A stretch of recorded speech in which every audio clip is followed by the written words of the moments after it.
Welcome, Night Owls, to the Book Club After Dark podcast, an inviting moonlit podcast. I'm your host, Danny. And I'm Michelle. We review fantasy, romantasy, dark romance, and thriller novels. All things enchanting, intriguing, suspenseful, and maybe a little spicy. Each episode features intimate discussions on captivating stories, fan theories, and more. And this is your content warning. This podcast contains mature themes and discussions that may not be suitable for all audiences. Episodes include explicit language and descriptions of mature romance, as well as depictions of violence and other intense subject matter. This podcast is rated R for mature audiences. Listener discretion is advised. Yep. And going forward from here, there may be spoilers for the Crowns of Nyaxia series in this interview. Maybe War of Lost Hearts, a little bit of spoilers here and there, because we have a guest today. So I'm really excited about that. And we'll introduce her in just a second. Let's get cozy because the best stories are told after dark. We are interviewing, and welcome back again, author of Crowns of Nyaxia series, amongst other books, of course, the War of Lost Hearts series, as you know. It's Miss Carissa Broadbent. We're so excited to have her here.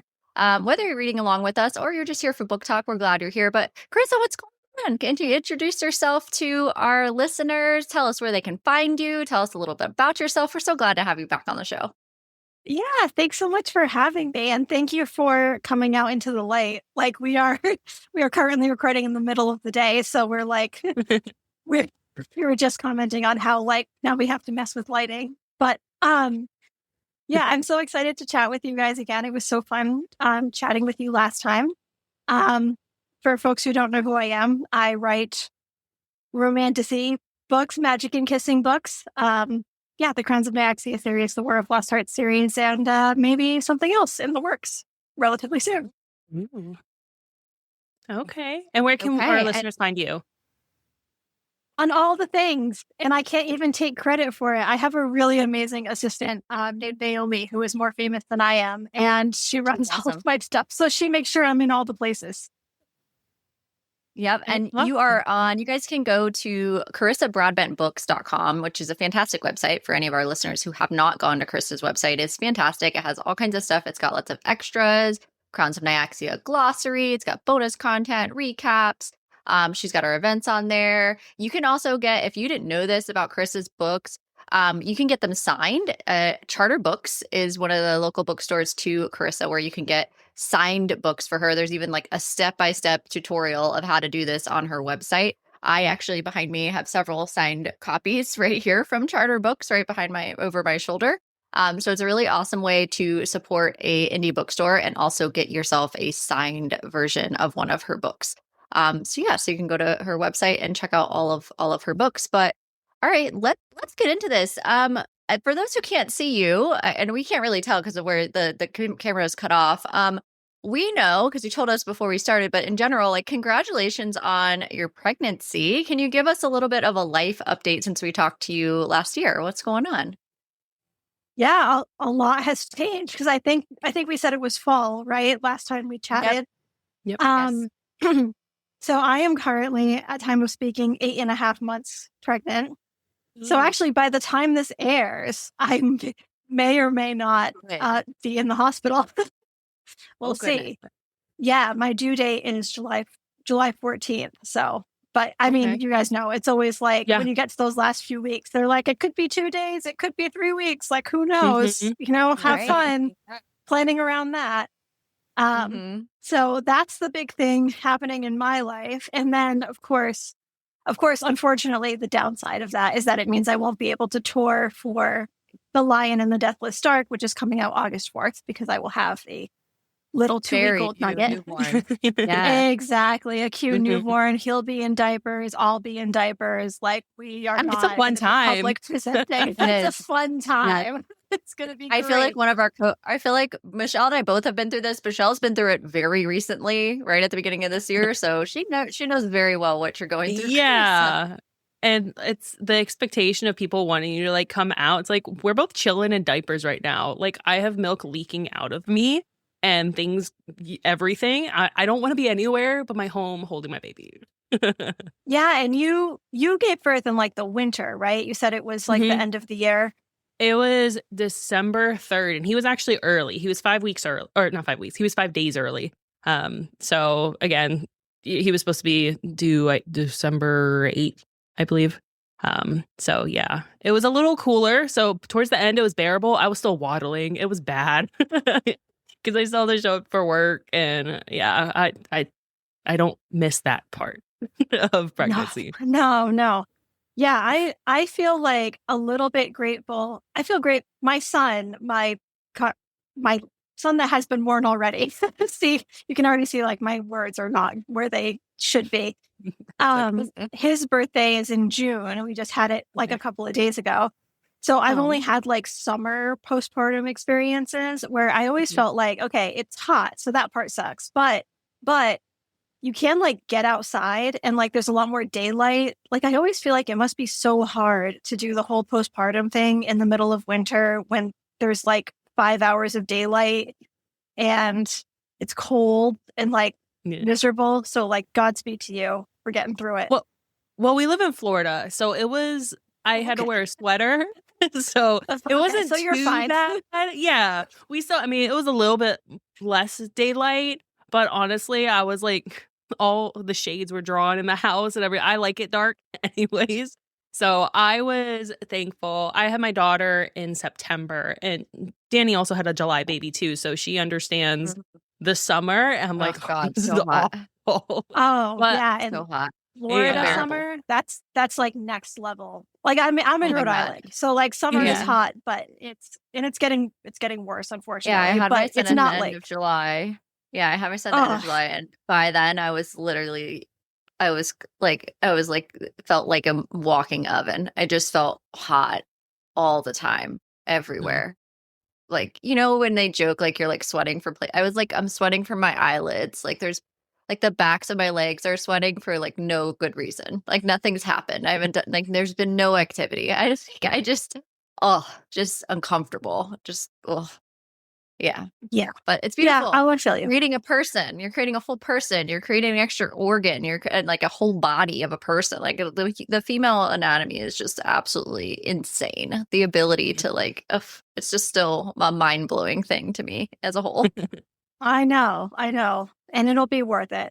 I'm trying to finish the draft. Well, I shouldn't even say this anymore because I'm not gonna. It's like I'm just admitting defeat, like live on air right now. My plan was to finish the draft of the final Crowns of Nyaxia book before this baby comes out of my body, and it's just like it's not gonna happen, guys. It's up here though, right? Is it up here? It's in the noggin, right? We know what we're doing, or maybe not. Oh, okay, maybe not. Okay. I mean, no, obviously I do like big picture, but there's just so many. There's so many freaking books. I'm never writing an 8-book series ever again. Like never. Oh, you know, there's just too many. So it's like, then I'm just trying to get. Actually, what you just said is I'm trying to get everything laid out in a way that like someone who is not me can like read it and be like, oh, this is a story that makes sense. You know, like this is like. So then whenever I'm in like the delivery room, I can send my editor like what I have and then be like, and then here's the rest of like, here's what's going to happen. Like, here's an outline for the rest of the book. I know Carissa is an overachiever. She's in the delivery room still working, ladies and gentlemen. She's like, I'm going to send my editor this while I'm in the delivery room. Oh my gosh. Probably will. But it's like you want a distraction anyway. It's like you're just sitting there for like 5 hours. Just sitting there. Well, yeah, I remember I was actually working while I was pregnant too. And Michelle was reading, or I was in the delivery room, and Michelle was reading a pirate romantasy, for research purposes for the show. Wink, wink. And so, she was very busy too. You're just sitting there. You're hanging out for a little bit. You have to do something other than just like be like, ouch, it hurts. Yeah, like what else are you going to do? Because you're not like literally, I think the misconception of those who don't realize this is like, you're not like in literal labor the entire time. There's gaps but in between, and like it's a whole thing. It's a whole process. Then you have after, and then it's a lot. It really is. It's like you're not prepared for it. It's not. But anyway, sorry. I won't keep talking about labor pains or whatever. But no, we're millennial moms. It's like the first part of what you know about the show about us is like you're getting books, but we're also millennial moms. So you're going to hear a lot about that too. It's just the fact that we can't. I fit right perfectly. in. Yeah, absolutely perfectly. Well, we can transition out of labor pains because I'm sure that's not something you actually want to think about right now anyways, since that's coming up.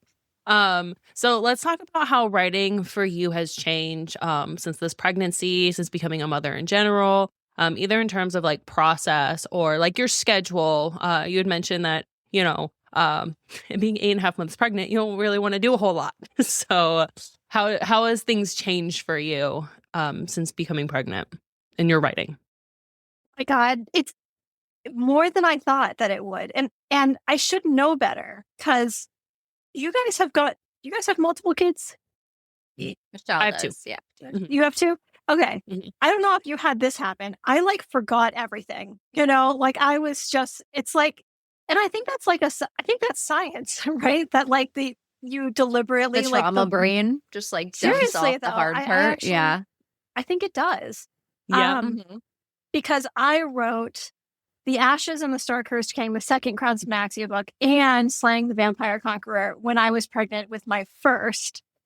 And it was insane. But I had no kid. Like I had no kids. I was pregnant, but I had no like children to take care of. Which is makes it would make sense. Yeah, it makes a difference. It makes a big difference. Yeah, absolutely. But even that, like Ashes, was one of the hardest books that I have ever written because I was pregnant, and I'm like not a happy pregnant person. Like I am nauseous the entire time. Like some people really enjoy being pregnant, and that is very much not me. No. No. Hated it. Yeah. I've told my husband, like, we're done. Like, it's just no more. I'm never doing this again. I'm a very anxious pregnant person because I've had multiple losses. And so for me, like any of that is just terrifying. And I'm terrified the entire time on top of already feeling really uncomfortable. So I get you. Like, I feel like there's just you have no control. And then your body just does whatever it's going to do. So it's like, yeah, how, I don't know. For me, like as a type A person and the anxiety and then like all the thoughts, they can't be stopped. It's the whole process is uncomfortable. Well, and I have morning sickness into my third trimester. I'm like, this should be done, right? We should be done at this point in time. Nope. No, we're going to keep it coming. Yeah. Solidarity. Same for both things. I also had a few losses before this one. And I was working on, like, while I was going through those, I was working on a book that does like deal with pregnancy loss. And so I was like, great timing. Like I didn't know that I was going to be dealing with this personally, like while I was working on this book. But yeah, it does pregnancy makes you like way more useless. And I totally forgot, like I should have been prepared for it because I've done it before, but I was not prepared. And like this part, like the last month I'm working on a book, usually I am super hyper productive. Like I can write so fast. And that's very much not happening right now. So just got to embrace it, I guess. You're building a whole human. Like I remember not with my second, I was like, I wasn't this exhausted, but then I have another kid like jumping on me or like, wanting to do everything on top of like work. And it's a different level of exhaustion.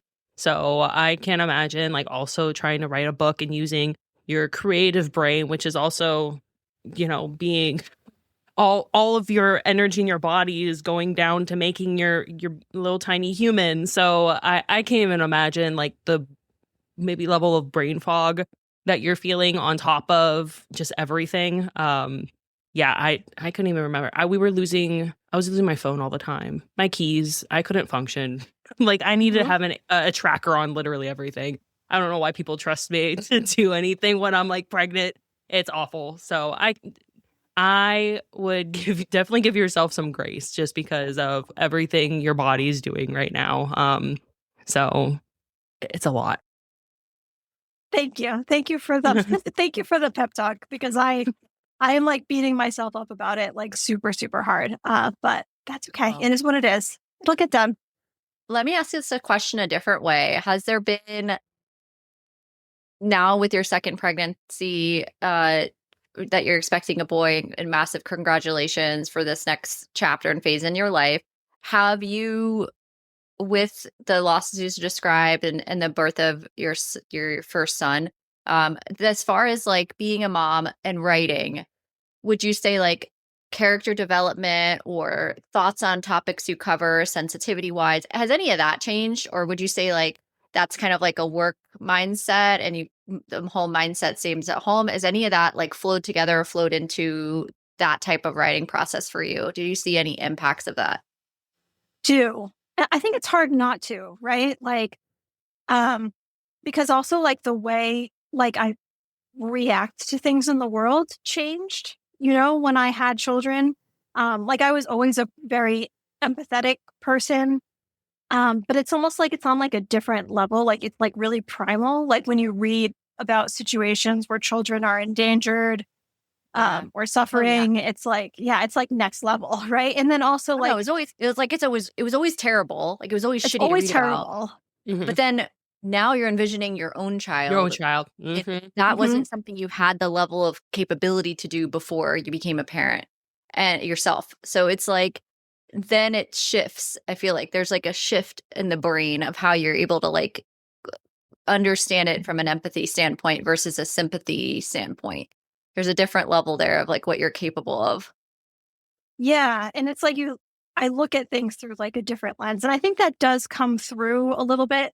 Like The Ashes in the Star-Cursed King, my son had not been born yet. Like I said, I was pregnant when I was writing it. But I think the fact that I was pregnant while I was writing it, I mean, so much of that book is about like parenthood, like is about like dealing with like a parent who is not a good parent and like, like dealing with Vincent and his feelings towards parenthood and stuff like that. And I do think obviously that plot line would have existed regardless of what I was going through in my personal life. But I do think the fact that I was like dealing with pregnancy at that time did change like how I thought about it.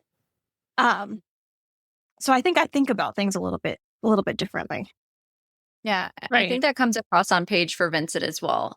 There's a level of grief that Aurea speaks from in a way that as a writer, you kind of, I don't want to say you have to know grief intimately, but you have to have some understanding of it to be able to write it in.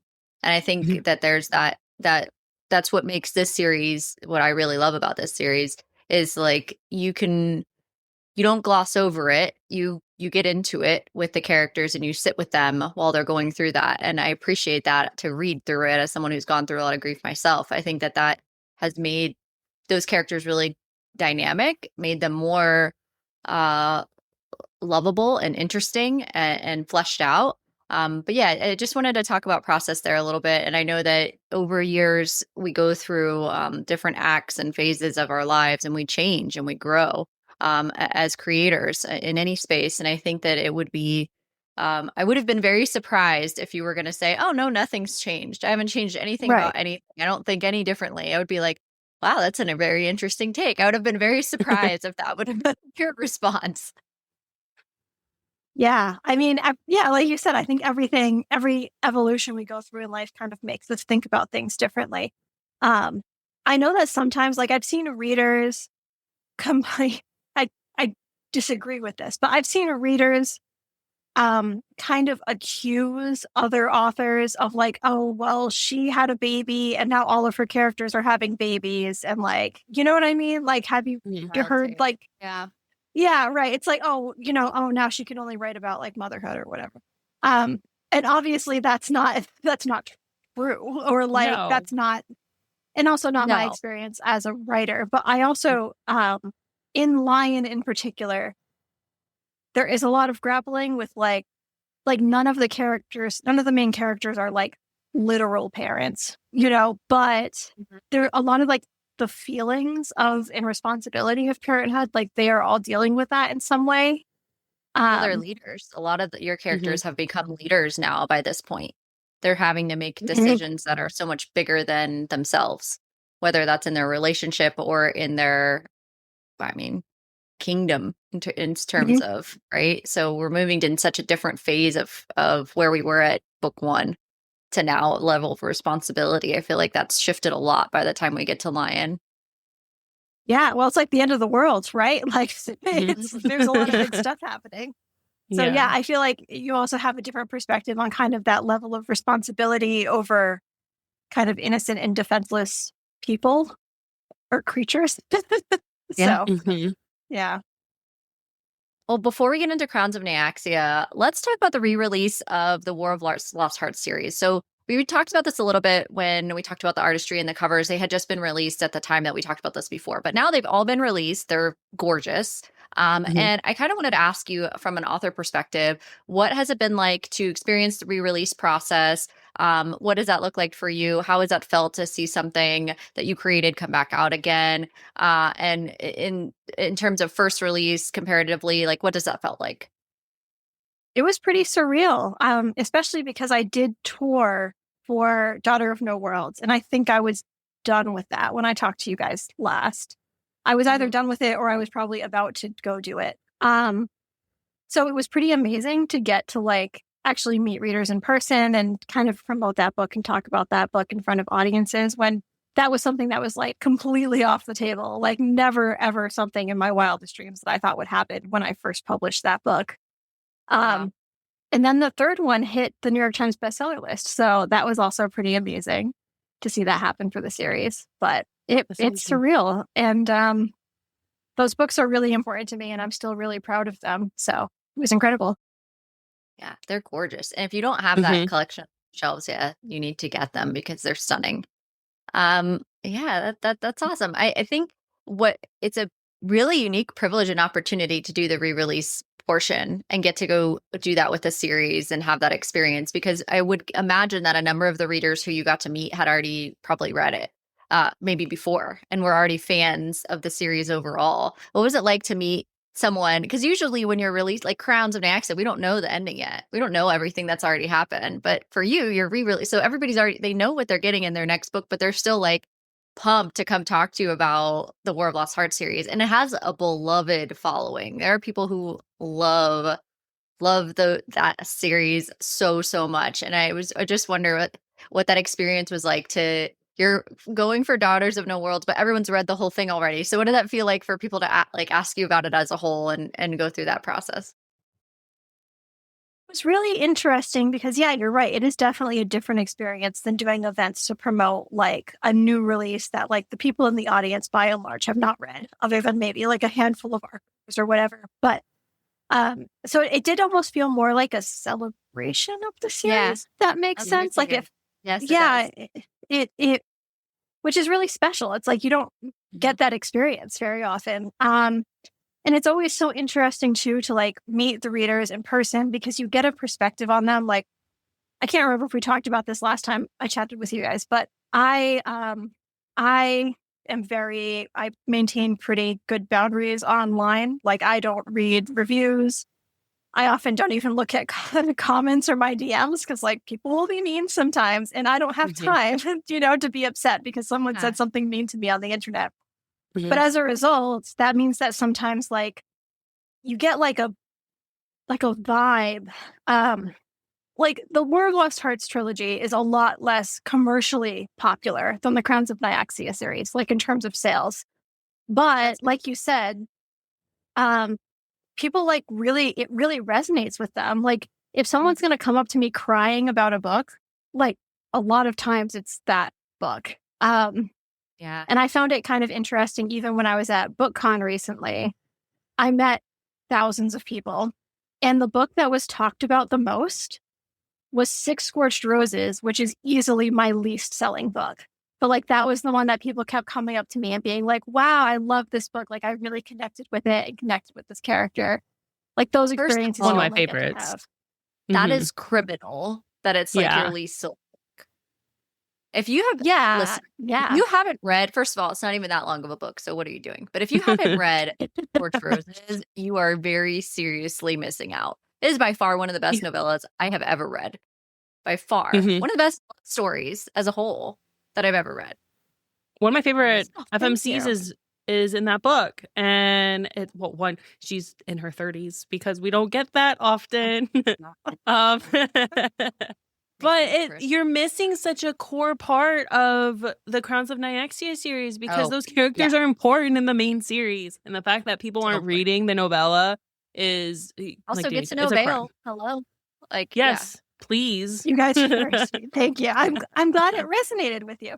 I mean, to be fair, like I'm very fortunate as an author that like all of my books sell pretty well in the grand scheme of like, but yeah, I would say it's like comfortably my lowest selling book, like by like a good chunk, because it's a novella. Like a lot of people don't read novellas. It's like too short. I think that's part of it. But yeah, people connect with it very deeply. Yes, I definitely did. Oh, that's an honor. Thank you. Release. Since then, a lot has happened with the Crowns of Nyaxia series. So you released the most stunning cover for The Lion, the Deathless Dark. Talk to us about the process of designing the cover, because it is absolutely beautiful. And all your covers are really, you can tell you put a lot of love and attention and care into them, but I especially love this one. So talk to us a little bit more about like your process in coming up with that cover. Thank you. I'm glad that you like it. Purple is also my favorite color, so I'm also partial to this one. So actually, I can't remember if I've mentioned this before, but I had all of the covers for the Crowns of Nyaxia series done before Serpent was published. Actually, before Serpent was written. Yeah, because it's actually really common for indie authors to do this, because like the really popular cover designers, and shout out to Katie Ritchie of Story Wrappers Designs, who did all of the Crowns of Nyaxia covers and did an amazing job. They tend to book out like a long way away. And like the biggest headache as an indie author is when like, a cover artist retires or like something happens and they can't do it anymore, like halfway through a series. So I commissioned all 6 of the covers at the same time. Before I had even started the series. Really? Oh my goodness. Yeah. Yeah. And as a result, like the titles changed and stuff. So things changed. Okay. And like this one in particular, we did like with the team at Bramble, we did like modify it. Like some of the symbology will change sometimes if it's like, it turns out that like I was thinking that this symbol would be relevant, but like the story changed a lot. So like this is not relevant. Okay. And it's also kind of cool because like you get to revisit it. You know, that was like 2021, something like 2022. So you get to like revisit it after a long time and like come back to it. But it's always such a pleasure to work with these artists. Katie Ritchie is someone who I love working with, and I will happily work with them like anytime, because they really like take artistic license. And I like to give artists artistic license, to do what inspires them. So she did like a really amazing job on this series. Yeah, they're beautiful. You said that sometimes like symbolism changes. Is there anything on this cover that is symbolic?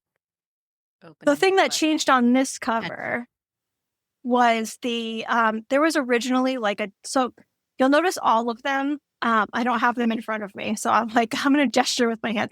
They all have like a see, they all have like a diagonal like thing, going across them.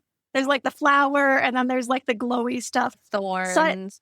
Yes, always the thorns and the flower, and then there's always like the composition is roughly the same across all of the books with some changes. In this one, the sword was originally something else, but then the sword is actually a major character in Lion. So I was like, we've got to have like that's major. She's got to be on the cover. So that was how we ended up. That was the main change that was made to Lion's cover. But I'm kind of proud of myself. I actually did pretty good. Like I kind of stuck to like obviously stories change a lot. From when you first think of them like 5 years ago to now. But a lot of my symbology and like the vibes were like pretty on point, like even all these years later. So good job, past Carissa. That's crazy. When you were thinking of when you first wrote Serpent, so you had planned an 8-book series like in advance. I know you knew you were going to have the 2 duologies and then the novella and then the other book. So did you know all 8 were going to come? Like, did the last 2 surprise you? And were they by the same artist? The 2 novellas were a surprise. Not novellas. This is my own pet peeve. Slaying the Vampire Conqueror is not a novella. That is a 100,000 word book, like full length. Yeah, that one was done pretty recently. Yes. They did the cover for that one specifically for Bramble's re-release of it. So that one was done like quite recently, actually. So yeah, those two were surprises. But the 6-book series, I do too. Like the hardcover details, so pretty. Yes, they do such a great job with those. It's so great to see. Okay, next question. Let's talk about the title. So we talked a little bit about how like you already knew the design for each book and you already had your set novellas out. Did you already know, and I'm assuming you already know the title for the last book, which I'm guessing you're not going to tell us, but maybe you know the title of. Did you know that it was going to be Lion and Deathless Dark? Did you already know when you designed the covers ahead, the idea of what you wanted to call each one? How did you come up with that? Actually did not. The titles did change. I'm trying to think like how much they changed. Some of them, the title changed like completely. Songbird stayed the same. Fallen changed. The Fallen in the Kiss of Dusk was originally the Rose in the Kiss of Dusk, and then I changed it because obviously 6 Scorched Roses exists now, which it didn't when I first came up with the titles. I was like, I can't do 2 like, and then it was also not quite as like the story changed a little bit, so it wasn't as relevant. Lion's title did change. Yeah, and then the final title is or the final title. Can you tell us anything about those? I don't know. I don't think I can tell you the final title. I probably should not do that. But that's okay. I imagine that it's actually probably going to be public relatively, like, when I say relatively soon, I mean within the next few months. But Bramble tends to I've noticed it seems like they put things up for pre-order like Lion went up for pre-order like a full year before it was like, I was still on tour. Yeah. So I think it'll be public like relatively soon-ish. But I did go through a few iterations. It's a grand finale, so it has to be a really good title, right? Of course. Yeah. Do you have the cover design then, since you already have all 6? So, do you think that cover design that you originally did is going to change any based on like what you've already published or what you know of the story? I know you haven't completed the 6th book, but based on what you know, or 8th book, based on what you know, do you think the cover design is going to change from what you originally had? I do think so. I mean, it's not going to be like redone from scratch. Like none of these have been redone from scratch. They're still like largely the same, but I do think we'll end up tweaking it probably pretty significantly. Okay. All right. Well, moving into the Lion and the Deathless Dark. Let's talk about Easter eggs. So should we be looking out for anything specific as we read the book come August? Ooh, I mean, I don't know if they even count as Easter eggs anymore because it's like things are kind of coming together. Like it's like they're like bigger than Easter eggs or like ostrich eggs. It's just like, it's not even like hints. It's like, things are really culminating. So we've got characters from the past books who are coming back, who have like pretty big roles to play. So you're saying certain characters are coming back. Are we talking the whole gang? The gang's all here in this book, or is that going to be in the last book? Or like who's going to come in? Because we know we're finally going like true House of Blood now. We've got Septimus, which, oh my God, finally we've got his book. The way I love that man, it's not good. And then we've got our new C coming in, Kyrene, right? We got her coming in, pronouncing it correctly, yes? I pronounce it Kyrene. Kyrene. Okay, this is why we asked. Because we have ask questions. Yeah, Kyrene. Okay. I know. I never make it easy, and I myself am inconsistent, so I'm always like, I never judge. But yeah, Kyrene. There are like so many reels about like romantasy and like fantasy authors who like when they go to write their names of their characters. There's so many reels about that are like, I'm just gonna add extra stuff here and here, like just to make our lives as readers more challenging. So thanks. Oh, I hate names. Like I truly hate them. I'm terrible at them. I really am like bashing my head on the keyboard most of the time. And then like sometimes I have embarrassing things happen where it's like, oh, I just had this huge brain fart and I named this place like one letter off from like an actual place and like nobody told me, like, and I just like blanked out. Like, it's just awful. I'm terrible with names, so no judgment. Okay, so Kyrene, of all these characters that we've known, come to know and love, inclusive of the novellas, or one novella and one standalone, do we have any of them all coming into this first book of the House of Blood with Lion, or are we expecting that in book 2? What should we kind of look out for? They do not all show up in Lion. Because there's just like too many. Again, this is my problem with the finale. I'm like, there's just like too many. Like, there's too many of them. There's so much going on. They do not all show up. I will say, probably, I don't think this is a spoiler. Araya shows up, and also, this also kind of makes sense. Like, other members of the House of Blood and allies of the House of Blood will show up, right? Because they're kind of, logically. But what I found particularly fun to play with this book, which anyone who knows the trilogy that I wrote knows that I love doing this. Just like Septimus was an antagonist to like Rain and Araya in the first 2 books. They are antagonists to him. Like, we're at war in this book. Like, things are blowing up and everything. Mm-hmm. So kind of like the way that these characters show up is not necessarily straightforward. Okay. Ooh, I love that. So, yeah, because maybe heroes or people that we've loved come in a different light. Yeah. Okay. I like that. Okay. We're all the heroes of our own story, Like, right. But we're villains in other people's story. Right. That's where my question was going, of like point of views. Will we only have one point of view in this book? Is it multiple points of view? You've kind of messed with that over the course of your books. You stylistically have changed a little. You were in what you've done historically with both duologies is you usually start with the FMC point of view, and in book 2 we get both. Is that the same going to be here? Or since we already know Septimus, will we get his a little bit earlier? What are we going to expect here? Will we get random points of view? I'm wondering.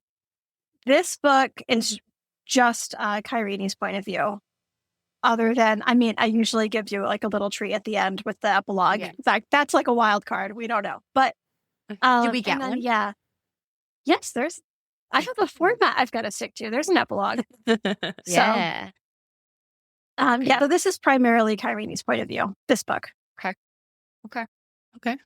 All right. So without spoilers, is there a specific scene or character you're especially excited for readers to get to know?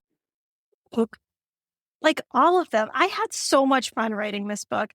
Like, every book I write, I hate myself to some degree, like, while I'm writing it. And I always say that writing books never becomes easier, but you just kind of like have more context for like the ways that it sucks. So I can be like, oh, I feel terrible about this book, but I always feel terrible about this book at this time. Which is currently where I'm at, as you can tell from my like chipper demeanor with the other book that I'm writing. That's okay. You're 8.5 months pregnant. You can be like that. Yeah, right. I can be a little cranky, I guess. And that book, and Lion was no exception. But in general, as a whole, like, I just had so much fun writing it. And that's partly because Kyrene is like, I've never written a female main character like her before, or honestly, any main character. She's so bold, and she really like lets the intrusive thoughts win, and she's just like making shit happen. But like, I love her. I love that. I can't wait to hear. I'm very excited to meet her and all of that. That should be great. Okay. Well, we know we like some spiciness in our book, and some picture teasers that we've seen, the images, the artwork we've seen of Septimus and Kyrene are a little steamy. What should we be expecting? I know we've got like a true enemies to lovers trope. Is that what we're expecting here? How hardcore is our enemies to lovers? Like, are I could tell from some of the stuff I've already read that they do. Septimus is not they don't like each other, but there's definitely already some like chemistry there of like, I'm attracted, but I still hate you. Can you talk to us a little bit about that and what we can expect as far as we do a pepper, like a map of peppers or like a chart? We have our peppers. Mhm. Like, what would you give this book as a spice rating? Okay, I'm bad at this, and you guys are experts, so I will. I welcome your insight. Here's my issue with the pepper thing. I never know how to answer this question because I'm like, to me, this feels like one of my spiciest books, but it is Hey, a girl. very Hey, hello. it's a very slow burn, like most of my books. Like the But actual that's satisfying, right. To me, it feels spicier because they are kind of like you said, they're two of my boldest characters ever. So there's none of this like pretending that they're not attracted to each other stuff. Like they are like taunting each other, like quite, for me, by my standards, quite, or like they really like are taunting each other with the fact that they find each other attractive. So there's like a lot of sexual tension and a lot of like also like a lot more dirty talk. Like there's like they're much more like aggressive. But in terms of like number of actual like sexual scenes, it's probably on par with the other books. But to me, it feels spicier because there's a lot more simmering, if that makes sense. Ooh. Okay, so let me give you an example of our spicy rating guide that we have. All right. So a 3 pepper would be like moderately spicy. Maybe there's like 1 or 2 open door scenes. Doesn't necessarily drive plot. 2 or more-ish detailed scenes. 4 peppers would be regularly like spicy comments, etc. Well written. Obviously, you have your open door scenes. Maybe there's some taboo topics in there that are mentioned. That would make it beyond a 3. Where would you say we fall within? Probably still a 3. It's just maybe they're like 3 juicier peppers. But like I think most of my books are around a 3. Thick you know? peppers. But like maybe they're like 3 really like bulging peppers.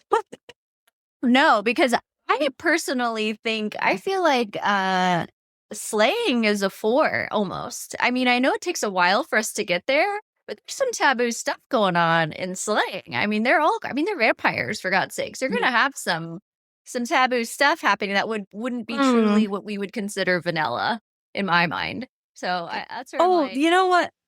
It might be like a 3.5 because there is they definitely okay. If I was going to vote like couple most likely to engage in like swinging, like that would be these 2. Like like they are like not.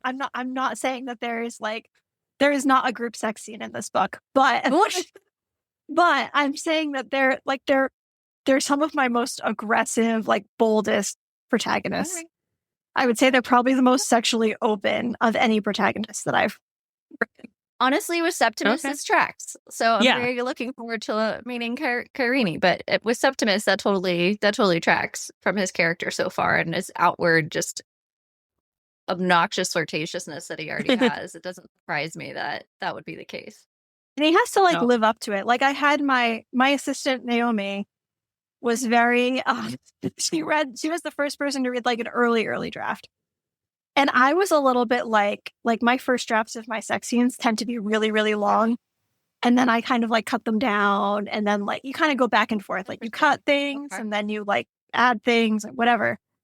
And she was like, Carissa, you have built up this character for 6 books. Like this is a dirty talker. Like his dialogue needs to like, you need to not hold back. And I'm like, you're right. But it did push me.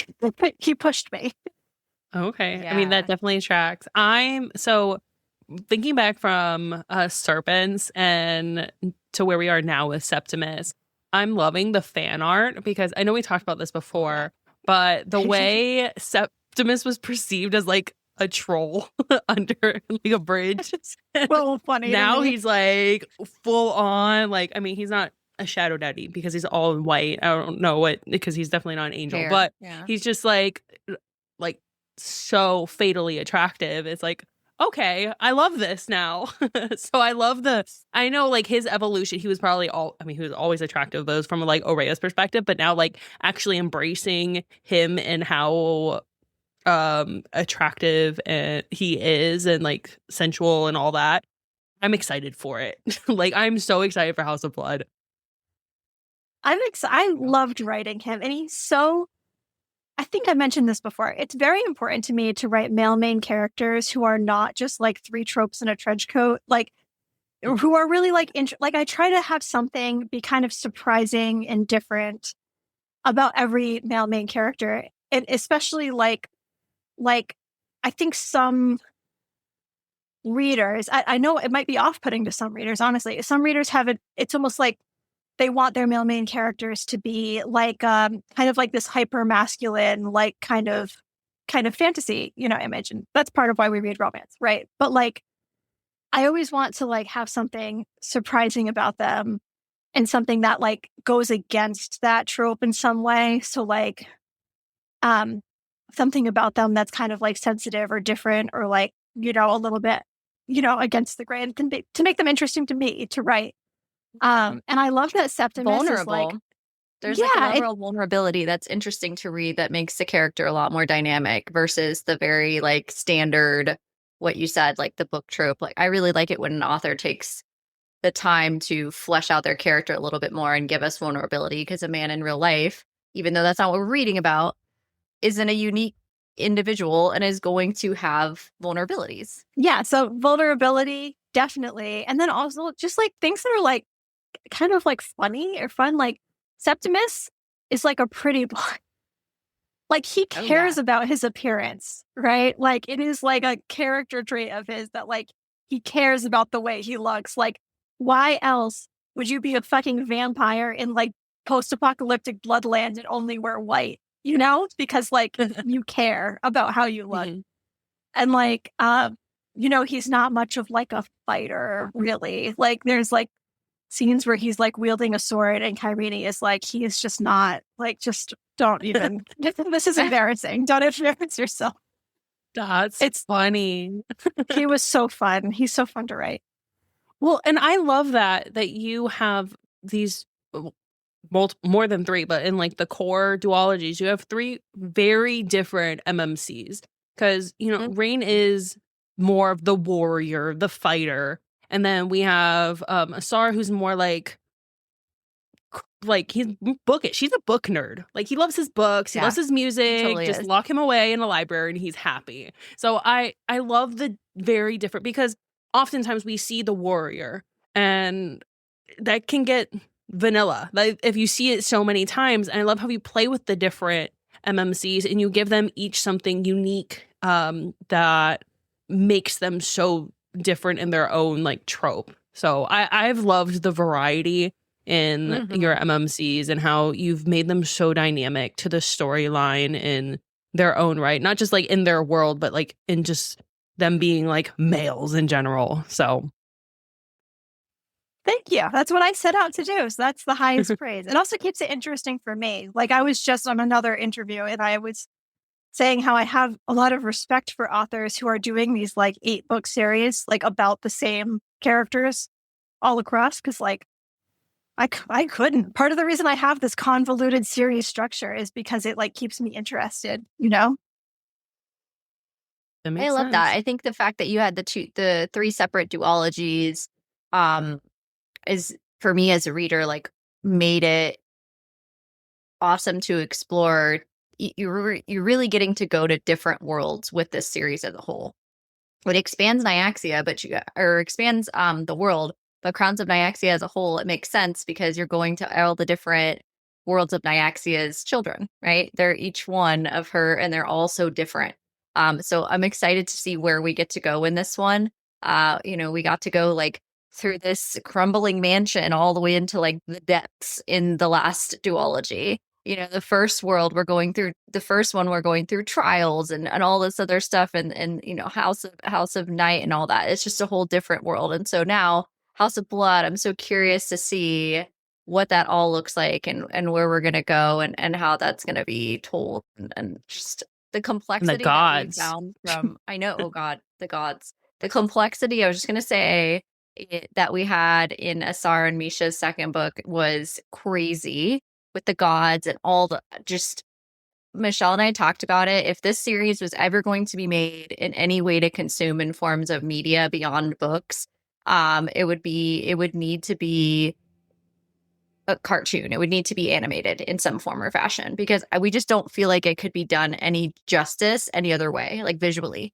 Just the level of depth that you've created and visually stunning work. I think it would be very hard to do a live action version of it and give it the true level of depth that it deserves. But I don't know what your thoughts are there, but there wasn't really a question there. So I was going to ask, what's next after Crowns of Nyaxia? Oh, I can't. I'm excited. I wish I could. I'm very bad at keeping secrets. So this is like painful for me. I do have something in the works. Okay. Actually, part of what, and I am so sorry if I'm repeating myself again because I've done like multiple. I've done a lot of chatting about my books today. Part of what has made working on this final book so challenging, and it has been like super challenging on like behind schedule and everything. Like pregnancy is a big part of it, but also because of like just circumstances, like in publishing, things happen, and things happen. I had to kind of turn my attention to that next series a little bit earlier than I was expecting to. So I kind of had to like take a... That's what I'm hearing. Keep going. Yeah. It's very fun stuff. So I had to kind of like take a break, in between books and like go work out this next series. It's not written or anything. But like get, what we call a proposal, which is when you like get together like all the information about the book and the outline and the synopsis and like the first 50 pages of it and all that stuff. I had to go work on that. And I feel like super excited about it. I am someone who usually is pretty tunnel vision on what I'm working on. So it was like painful for me to get like ripped away from this other project and then be like, okay, time to write a grand finale. Also, you're like 6 months pregnant and puking all the time. So have fun with that. It's like, great. But it's very, very exciting for me. It is a pretty significant... It's quite different from my other two series because, like I kind of just said, I don't like to write the same thing over and over. And it's like the same genre.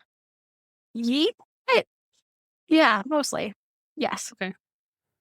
And you said you don't want to do another 8-book series, so we're thinking significantly smaller, like a trilogy, or like half that. Smaller. Okay. Yeah. No, I am not doing. Watch, never say never. You're going to throw this in my face in like a few years. Next time I'm like, it's going to be 10 books long. No, I'm never doing another 8-book series ever again. This is going to be a much shorter series. Okay. All right. Well, is there anything that we should be asking you that we haven't already? Is there anything coming up that you, besides obviously giving birth to a human and having your new release out, but is there anything else coming up in the year that you want to let us and our listeners know? No, I mean, well, the big exciting thing is The Lion and the Deathless Dark coming out, which I am so excited about. I am very, obviously it's a good reason and everything. I'm a little sad that I can't tour because that was just like such a cool experience to get to do that for Fallen and Songbird. And it does feel like you get to like really celebrate a book's release, but instead I'll celebrate at home with like a sweaty newborn on my chest. So that's the big exciting thing. I don't know if potentially this next series might get announced I don't know. It's always out of my control and things always like take like a long time, but it might get announced like relatively soon. So that would be exciting.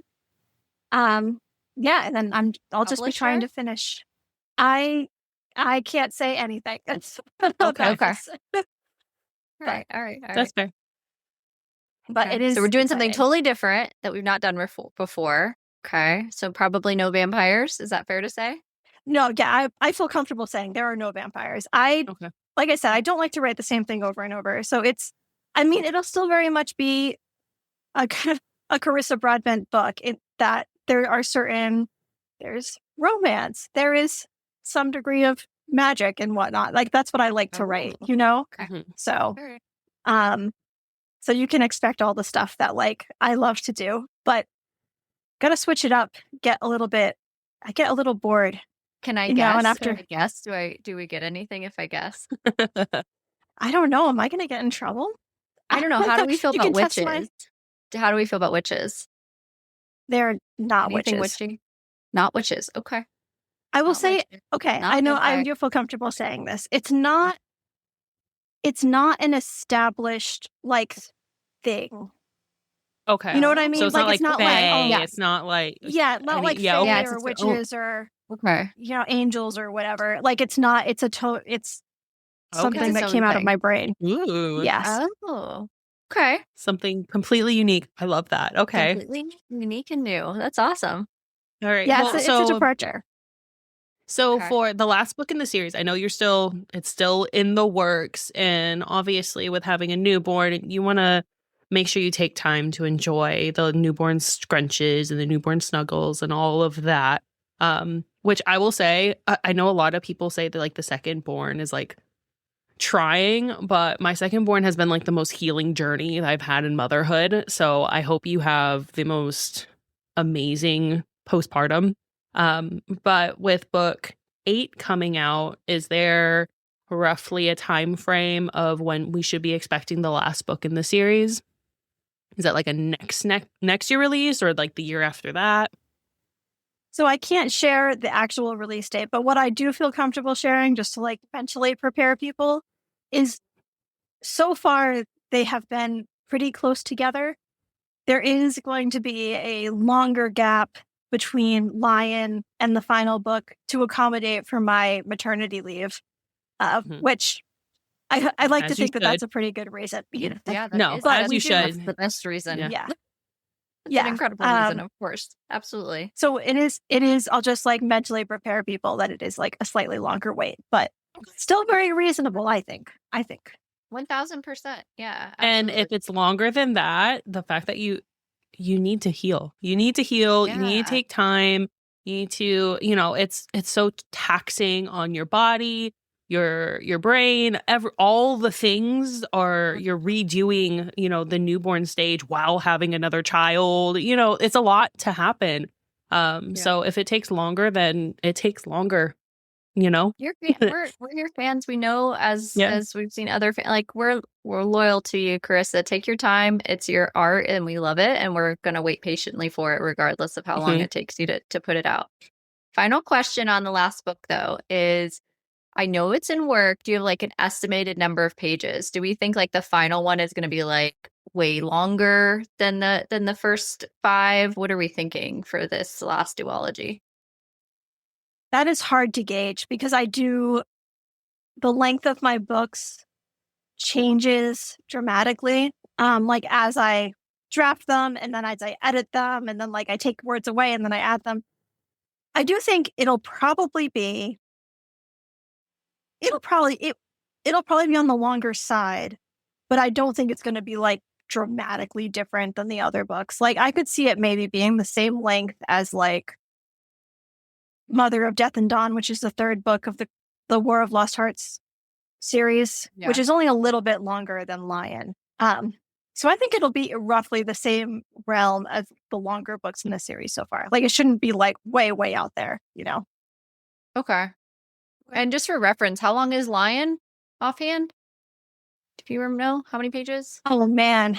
Authors never measure things in pages because it can change so dramatically. It is how they print it too. Yeah, exactly. Like actually especially in the Nyaxia series, I don't know like what kind of wizardry that they pull, but like I had a lot of people being like, "Oh, Songbird is so short," and I'm like, "It's the same length as Serpent. It's just that they like made the text smaller, so it's like, Lion is pretty long. I actually think it's the longest one in the series so far. Okay. It's like 170,000 words. I think it ended at, or 160,000. I think like 160,000 words. Okay. So, which is a lot of words. That's a lot of words. I think it ended around 160, I want to say. I do try to keep them like pretty contained, and then it's also a little easier because like I don't have, like Mother of Death and Dawn was actually probably my longest book I've ever written because it was like there were 3 completely separate plot lines and 3 completely separate POVs, where now it's like they're a little bit more converged. So, but we'll see. Who knows? Okay. Well, so last question. I have a question, really final question on Crowns of Nyaxia before we ask the last question, and that is, are you gonna do this to us and leave us on a cliffhanger, Carissa? I just need to know. Can we know that? I mean, I don't even think that's a spoiler at this point, right? No, like you look at with the duology setup, like every first book in the duology, like you gotta have something for people to come back to. I was coming back anyway. I just need to know what sort of emotional damage I need to mentally prepare myself for. I think this is one of the worst. Like it can't be worse than God. Songbird. Okay, because I was legitimately on the floor. I was done after Songbird. You did us wrong with Songbird. I know. I was about to say, I think this is the darkest book in the series, but then like we did go to literal hell. So like, but it's pretty. But we went with our sunshine character, so it's kind of like that's true. That's true. Yeah. So gird your loins. So prepare yourself. Okay. Loins. Oh, great. Okay. Oh goodness. All right. Well, last question then. What are you reading? Are you currently reading anything? I am not, because my brain is like not functional. That's fair. I'm not surprised. Yes. No. I did. Wait, no. The last thing I read though was Yesteryear. I just finished that. Yeah, wow. Talk about a discussable book. Like I texted everyone I knew and was like, you have to read this book because I have like so many strong feelings about it and I need to like talk about it. I won't get into it. But I found it riveting. I read it in like 13 hours. Like I just read it like in one sitting. I read it super fast too. Yes. Yeah. And then I felt a lot of feelings about it. Same as you. Yes. Complex feelings of like. And then I had to identify and look at those feelings, which wasn't a super fun activity, but needed to be done, and just like self-therapied myself through that book. And then I was like, it was interesting read for sure. Yeah, it definitely. I don't know. It's marketed as, and I say that specifically, it is marketed as a trad wife Instagrammer who is famous for, she's got over like 5 million followers, and she's famous for her sourdough starters and her whole like, you've got to do this holistic living, and why aren't you living off the grid, the whole deal, the whole trad wife thing. And she ends up in the 1800s living in what that life would realistically be like and what that lack of freedom would truly feel like, and it's a very interesting dynamic of how that can go off the rails, and it's an very interesting book, but awesome. That's awesome. Okay, on to our next subject. I'm going to move on to our next segment, the Down the Rabbit Hole segment. Carissa, thank you for joining us for this. I'm excited to bring you down the rabbit hole with us. We usually do a bookish rant of popular topics in the bookish space. Right now, there's several reels. They're going viral. There's threads on Instagram on this thread. There's TikToks. And the comment on the top is people who hate first person point of view because they would not do that. Now, if you're wondering if listeners are like, what do you mean they would not do that? Yes, you're correct. If you're hearing what I'm saying, these people are commenting, making reviews, etc. on Goodreads, all the major, Fable, all the platforms. And they're saying, I can't stand reading books in first person point of view because I myself wouldn't behave the way that character's behaving. So why do they keep saying I? Okay. Now, there's a couple. Chris is laughing. Okay. Because there's Michelle, the English teacher, is cringing. There's a couple problems with this, right? And it's very interesting to me. There's a couple things that collectively I'm concerned about as a mom and as a reader. I'm really worried about reading comprehension as a whole. And I'm also concerned that, we are also going out and commenting on these readers' or on these authors' reviews, these are real readers who are going out and writing shitty reviews, 1-star reviews that are not real. And you're saying you're judging the book by, I wouldn't do that. I'm not the main character. Well, obviously you're not the main character, hun. The author doesn't know you. What are you saying? Like, what are we saying? I'm very confused. So, Carissa, I would love your take on this, especially from the author's perspective of receiving, negative reviews. And sometimes these negative reviews make no sense. There's a lot of comments like recipes this is what this reminded me of when I first started seeing this. I was like, surely this can't be like an epidemic. No, it is. There's a lot of reviews of this, and it's like all over. And I immediately thought of the people, Susan in North Dakota, who comments on somebody's like chicken recipe and is like, I substituted avocado for cream cheese and it doesn't taste the same. So this is a 1-star. Like, I can't believe you didn't tell me that subbing avocado for cream cheese would make it taste like this. So like 1-star. It's like, what? Susan, that wasn't even the recipe. Like, it's what? like when Susan comments and she's like, but I'm allergic to chicken. 0 stars. Yeah. Right? Then this isn't the recipe for you. Go. Exactly. Susan, go find some pork chops to eat. Thank you. Exactly. Like, what? So I wanted your take on that as an author, and like how negative reviews can impact you all, and what that kind of feels like. And then this whole epidemic of POV somehow meaning the individual person. It's just kind of mind bending to me. So any thoughts you have, Carissa, I would love to hear them. That is mind-bending to me. I had not heard of this. And that's why my initial reaction was kind of similar to you, which is like, surely this can't be. I mean, there are stupid people that exist in the world. Like, there have always been stupid people. Now it's just, very easy for them to make it aware, on the internet and everything, because everyone's got like a little phone in their pocket that can broadcast it everywhere. Yeah. I don't know. Okay, this is part of why I do not read reviews. Number one, they're not for me anyway. There's no benefit. By the time people are reviewing a book, I can't change it anyway. So like, why am I going to get myself all worked up about something?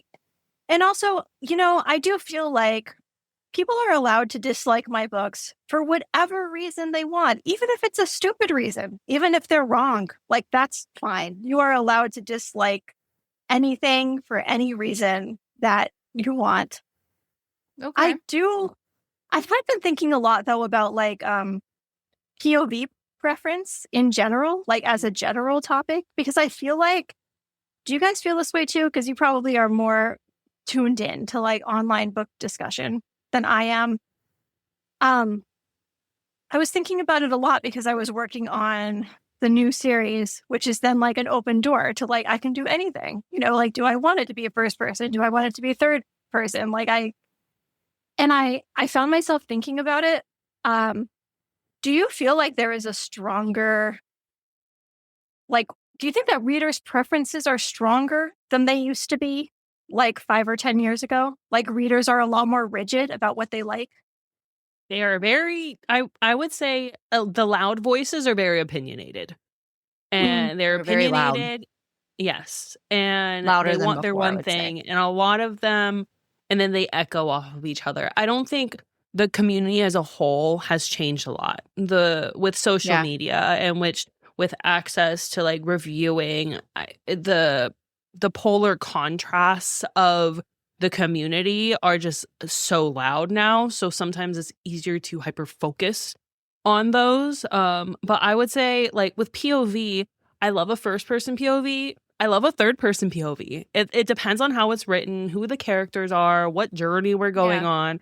I feel like that sentiment's probably echoed more within the general community. It's just not loud because somehow all the negativity with whatever the algorithm decides to push, it's just more prevalent in what we see. But I don't think it's a direct reflection in the community as a whole. So that's at least my opinion. What would you say, Danny? So let's think about social media 10 years ago, right? 2016 to now. I mean, it's a far cry from where like Bookstagram Book Talk was kind of a thing. Not really. I feel like I would say in the last 5 years, even, I think it's just exploded. And what that's done, and everybody's had a voice before, and everybody had a voice with reviews and all that before. But to Michelle's point, I think what's the most popular? What can I repost? What's going to get the most traction? What's going to be the most popular? What's going to get me the most reviews? What's going to be the most outlandish thing I can say that's going to get people to stop and look at what I have to say?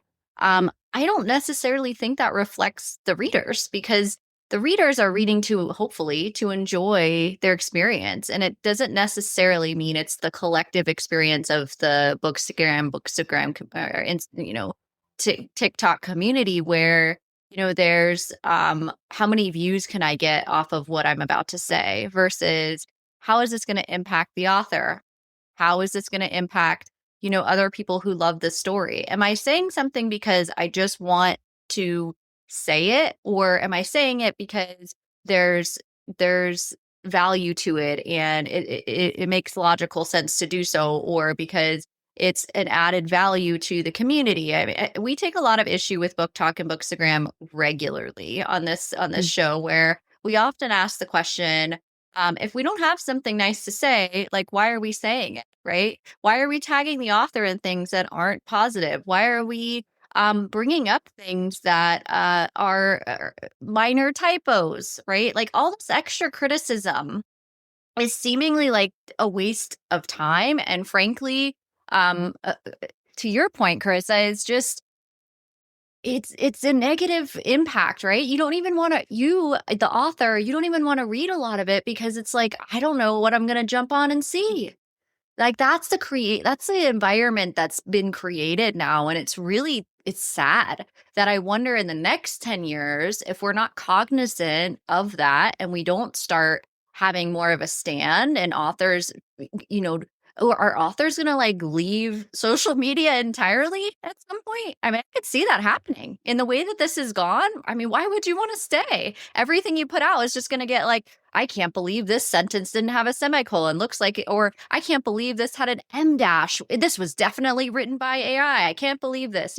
It's just like every single thing is just blown out of proportion, or I don't know. And I agree with you, Chris. I think there's some level of unreasonableness to social media, but I don't think your base of readers, or readers in general as a whole, like holistically have changed. I think the social media and internet space has changed a lot.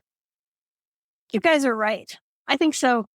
I think I was debating it, like I was like, are readers actually different? Like, do people actually have a different attitude? Or is it just like I can't remember if we talked about this last time I was on, but when I revealed the new covers for the War of Lost Hearts series, that was my first time that I had really seen the algorithm, like the technology of the algorithm. Like, you see it so clearly when it happens to you, because it's like, there were a lot of people, and I know, especially in the book world, people do not like it when things change. So like, I warned the illustrator and everything. I was like, people, like, there is going to be a lot of very loud critical voices, because that's what happens when things change. Yeah, change your cover. And I will always also say it is totally within anyone's right to dislike the new covers. That is completely fine. But when you see it firsthand, you can see how, if there's 600 comments on something, 400 of them are heart eye emojis, or wow, looks great, or cool, But then it's like all of the ones that are kind of like the most vitriolic end up at the top, because they're generating quote unquote engagement. So like everything that you said about how like, it's almost like there's this extra online culture that has come out on top of book culture, which is talking about like actual books. And then there's like this like online ecosystem that talks about like that culture. Like, it's not talking about the books, it's talking about people talking about books. Like, it's talking about like authors, or like things that have changed. And the algorithms are resurfacing that stuff because it's engagement, right? So like, it's just like zeros and ones, and sees like, wow, a lot of people are interacting with this thing. Therefore, I'm going to like put it on everybody's phone so that we can all talk about it. Now, like, the number of times I don't go on Threads very often because it's like a cesspit.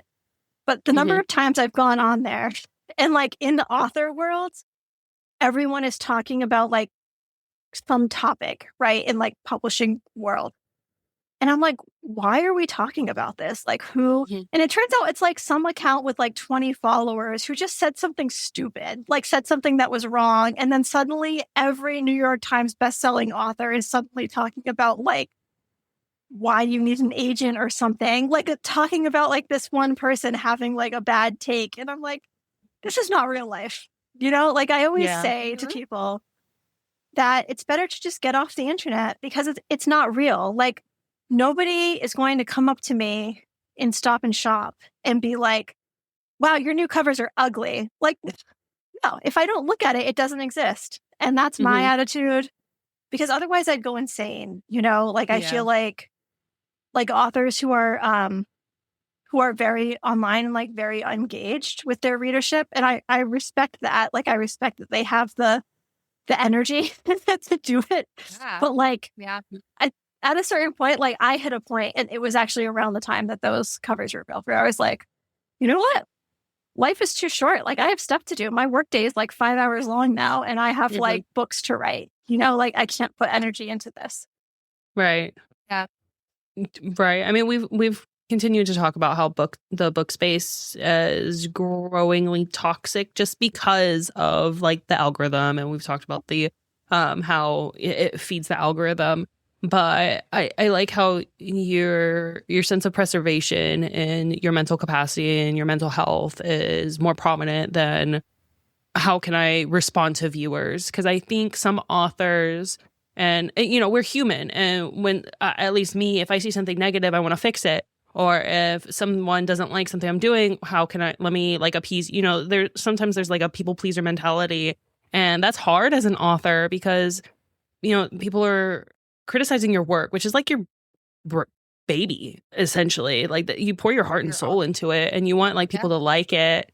And I feel like I'm not an author, but I feel like it'd be hard to avoid that. And it's easy to get lost in, let me make the people happy. And I like how you're like, no, this is for me. I'm going to preserve myself. I have my only self. And I have stuff to do. And appeasing the people on the internet behind a screen is not it. And that's not how I'm going to get successful and push out these books that I so enjoy and I love. So yeah, randomly, it's kind of the of Ratatouille. Anybody not seen that movie? Oh, it's a classic. How can you not see Ratatouille? Yeah. You know, Igor, the critic, right? First, he's like, anybody can't cook, you know? And he's so critical, right? He's like the most critical guy. This is a children's movie, guys. And so like the lesson of it is like the critic realizes that anyone can cook and that he's been being a subjective like asshole this entire film. Obviously, they don't use that word in that movie, but that's basically what he determines.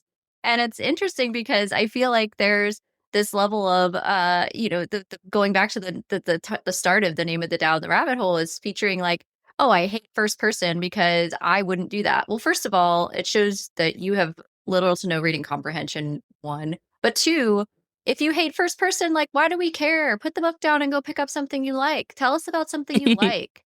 Like, why? Is it just for clickbait? Like, aside from you looking not very intelligent and telling us, like, writing a comment that says, I don't like first person POV because me, myself individually wouldn't do that, which is, again, wild. But then, why are you telling me something that you hate? Like, why are we leaving the review? Just don't leave the review and move on. There's options when you're a reviewer of tend to think, oh, well, I have to leave a review because I'm supposed to leave this review and it's supposed to be an honest review. I feel like there's some people who leave quote unquote honest reviews that are diabolical because like they want to just destroy stuff. Like they like, I always feel like, are they unhappy in their own lives? Like sometimes I read these reviews and I'm like, did we need to write, you know, a 500-word essay about that if we didn't enjoy it? Was that really necessary? I don't know. And it just makes me wonder, like, I want to get as far away, like our show and just our mentality is like, I want to get as far away from that type of negativity as possible. I don't even want to touch it. Like, just stay like way away from me. I don't need it. Like, I have enough of my own like drama and problems. I just don't need it.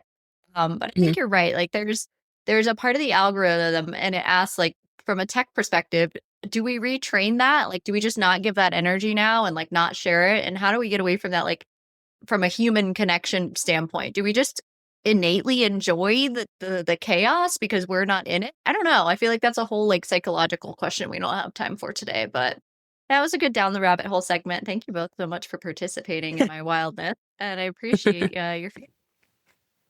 Yeah, I'm always happy to talk about how much I hate the algorithm. So, and we don't to like encourage people to, just get offline. It's fine. It's like it just exists over there.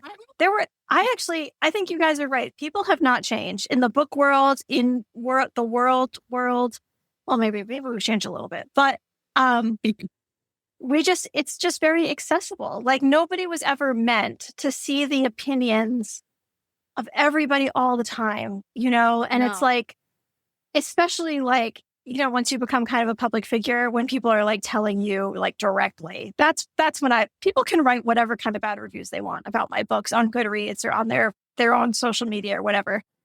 Yeah. It gets to be a different story to me, like when people start like saying it to me directly. Right, yeah. That's just kind of mean, Yeah. But like I said, it's all fake. Like if you go outside, this is not how people interact with you in like the actual world. It's not real.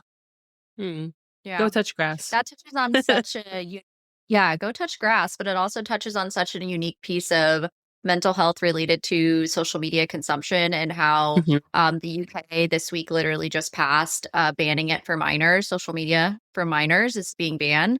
And I don't think they're the first. I think Australia was the first, but either way, this shift in realizing and recognizing that social media consumption for minds that aren't fully developed and cannot separate those types of comments the way you're saying, Carissa, because they're not old enough and they don't have the tools that they need. It's been so detrimental. I think middle school aged or preteen suicide is at an all-time high that we've ever seen. And it's so largely attributed to social media and the negativity that's on there. And I think the book talk and book space community is maybe not the largest factor in that, but they certainly are a part of some of that negativity and how that's grown and changed. And I think it's a testament to really step outside, go read your book, maybe even outside, go read your book, like just walk away from that whole thing. And we get negative. I had a comment. We got a comment earlier this week where I was like, really, Michelle, this person just wanted to correct my grammar just for fun. It made me laugh. Wrote a comment.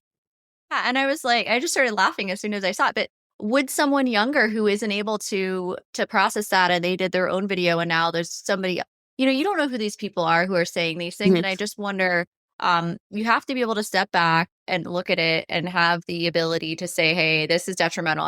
I need to take a beat. Like, this isn't real. Take a breath. Let's walk away from this because it's not serving me.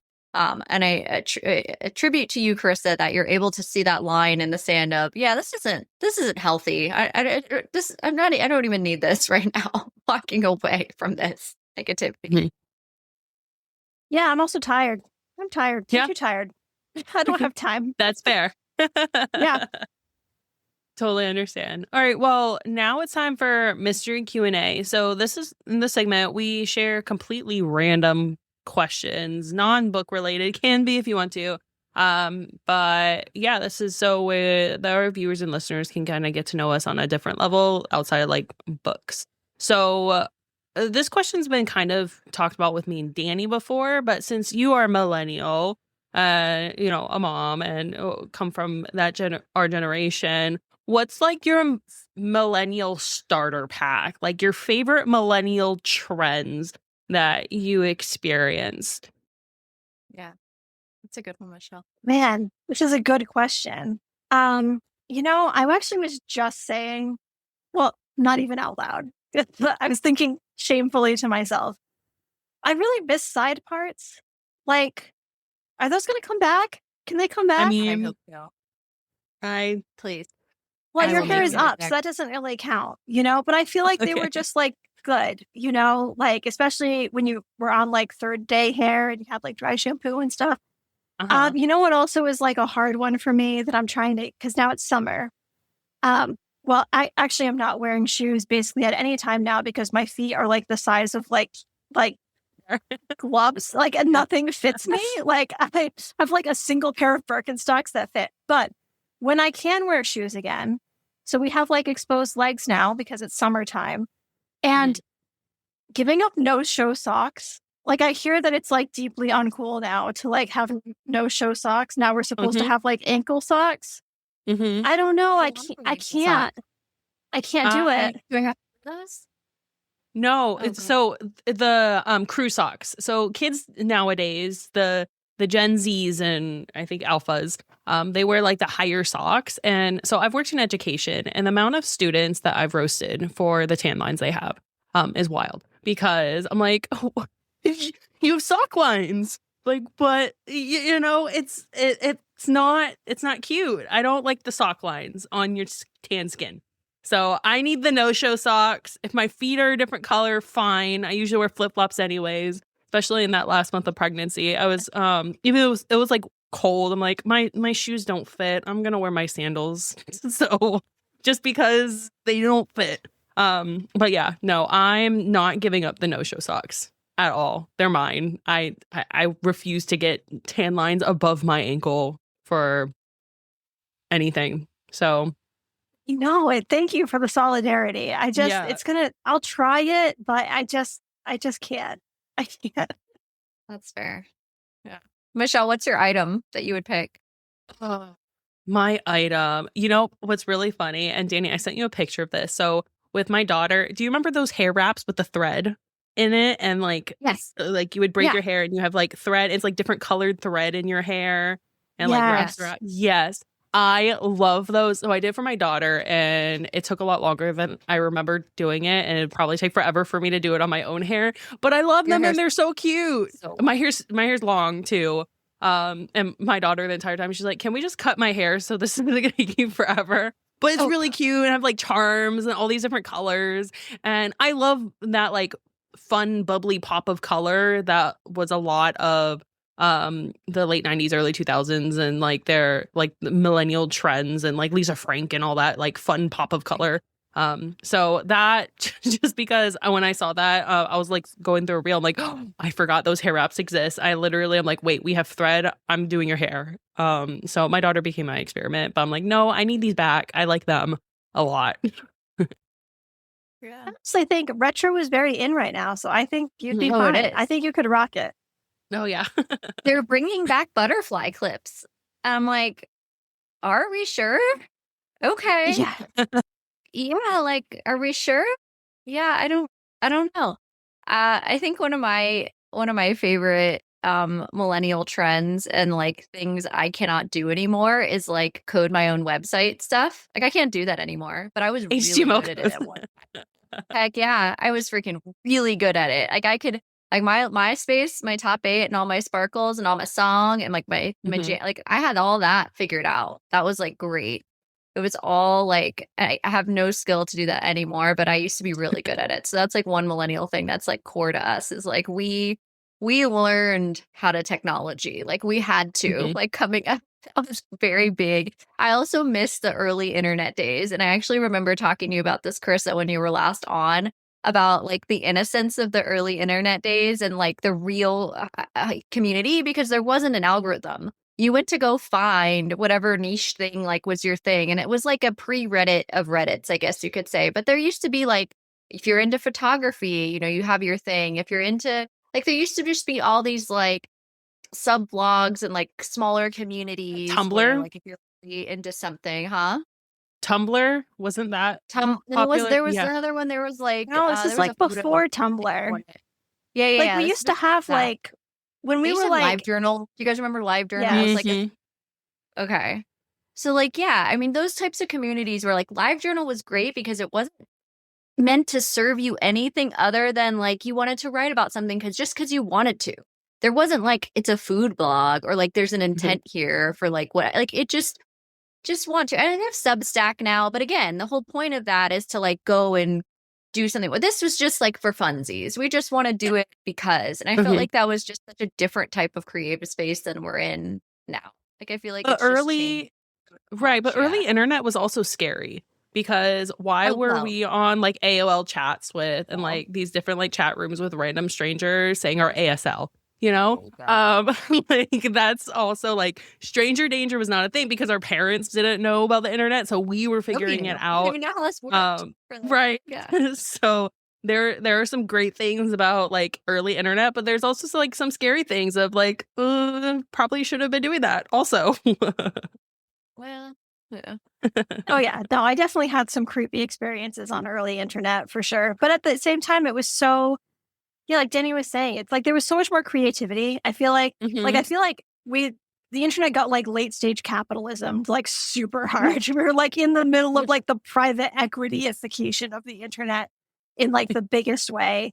Like, I don't know if I would be an author without the early internet. And it kind of makes me sad for young people now, because now all the internet does is like try to like steal their data and like influence elections and like become fascists and give them eating disorders instead of like encouraging them to write, you know, stories or take photographs or whatever, you know? But yeah, you have to think tough for teenagers. Like, everybody has to think so much more about what they post now because it's quote unquote permanent. And there's no way of getting rid of it. And like everything you do is going to follow you into your like first big adult job. Like how horrifying is that? That's just so like, it makes it scary. It doesn't make it fun anymore. And that's sad. So my question is on that note, okay, millennial question. I actually have one too, Michelle. I changed it. I had one earlier that I talked about prior to recording, but I'm changing it up because, you know, I just felt like it. And we were on the vein of millennial stuff. So my question is, what skill, pre-internet skill, do you think that everyone in the younger generation should have? So something that you know how to do pre-internet that isn't, I can go first if you want. I can start us off to give you like a base. Yeah, you start us off. Yeah. Okay, reading a map. I think everyone should know how to like read a map and or be able to navigate to basic destinations without the use of a GPS and like practice it. Like not using your GPS, like know how to like go in and ask for direction at your local Wawa or whatever. One of those three things, you've got to be able to like navigate out of a situation without the use of a phone or GPS, because you need to know how to do that.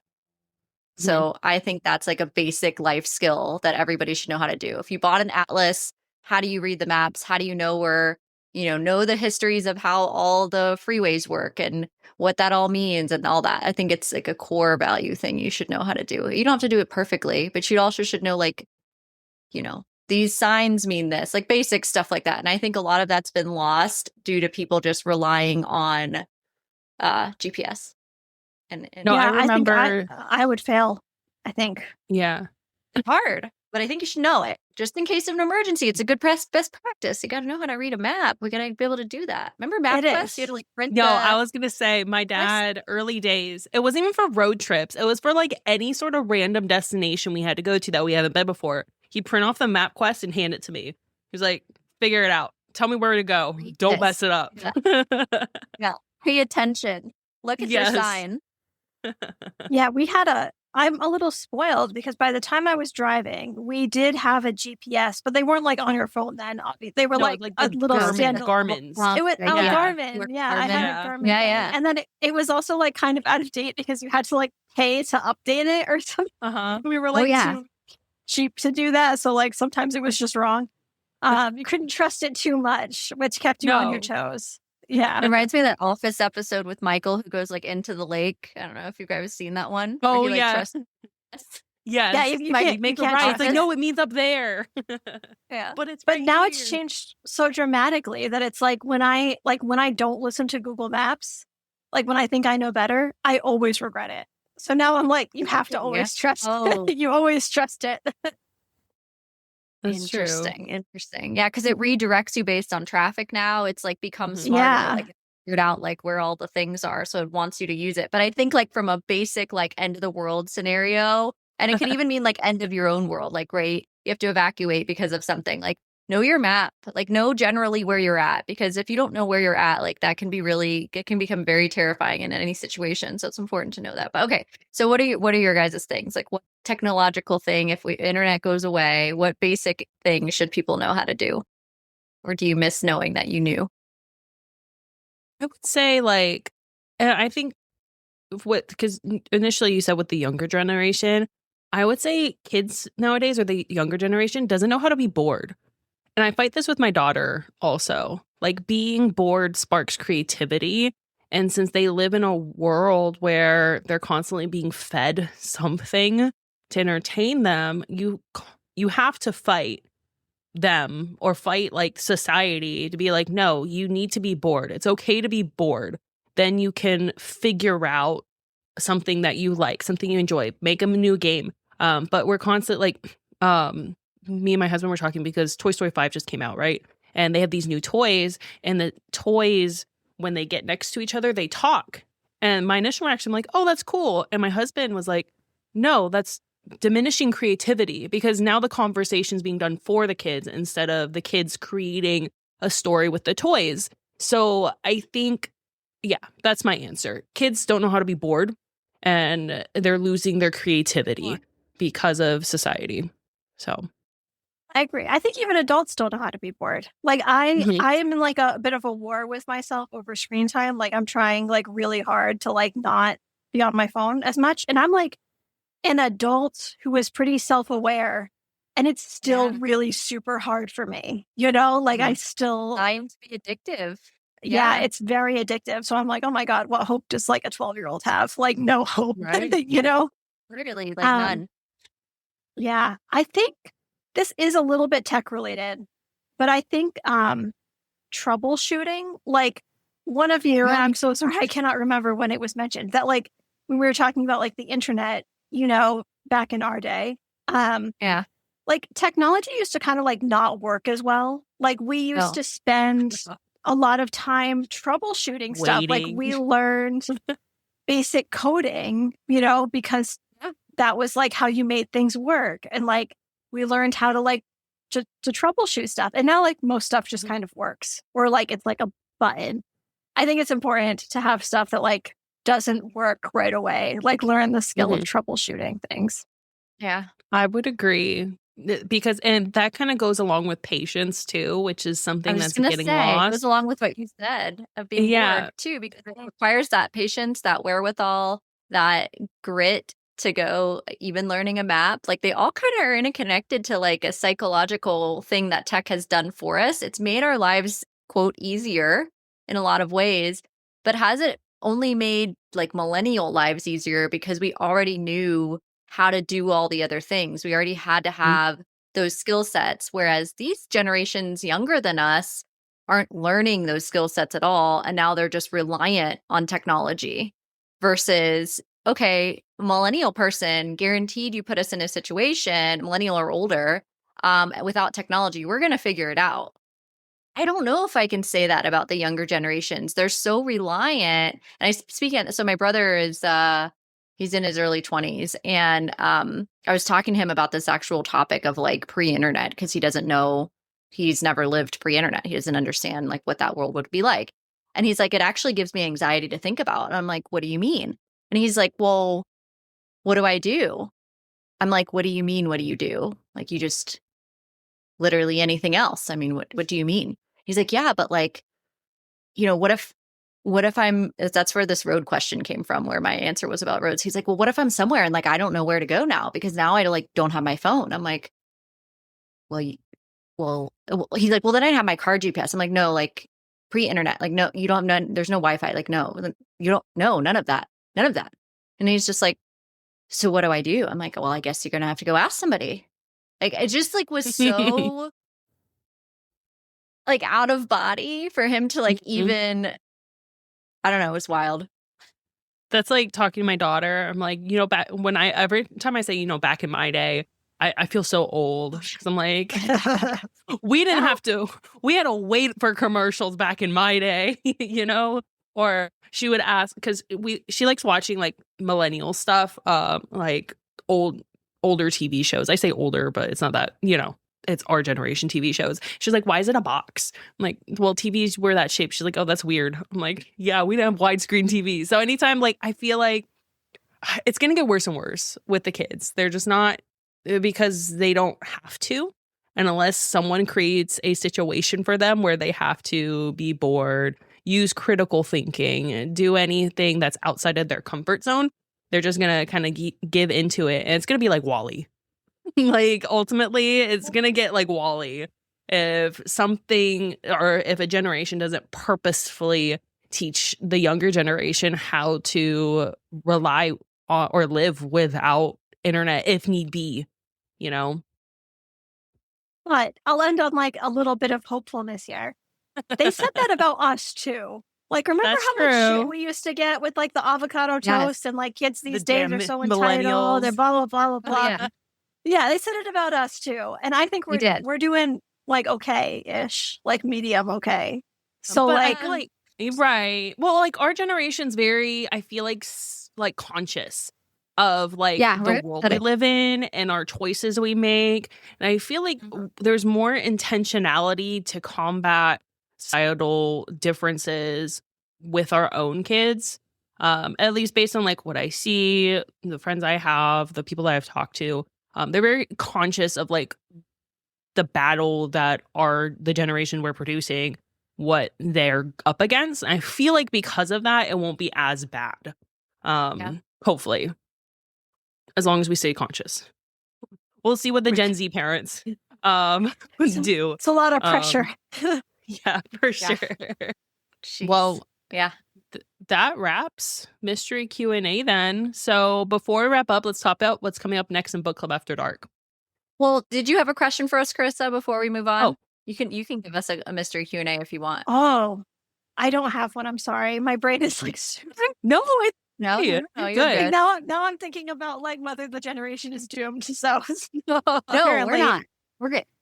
Knowledge is power, right? Like we're thinking about it now. So like we just have like a huge responsibility as parents, but I think that's always been true. It didn't matter what generation you were from. It's true. Always been true. Always responsibility as parents, and we've always had a responsibility. Every generation has had a huge responsibility to lift the generation that comes next after them. And so I think we just continue to carry that with a strong level of responsibility as we should. And I think we'll be fine. We'll figure it out.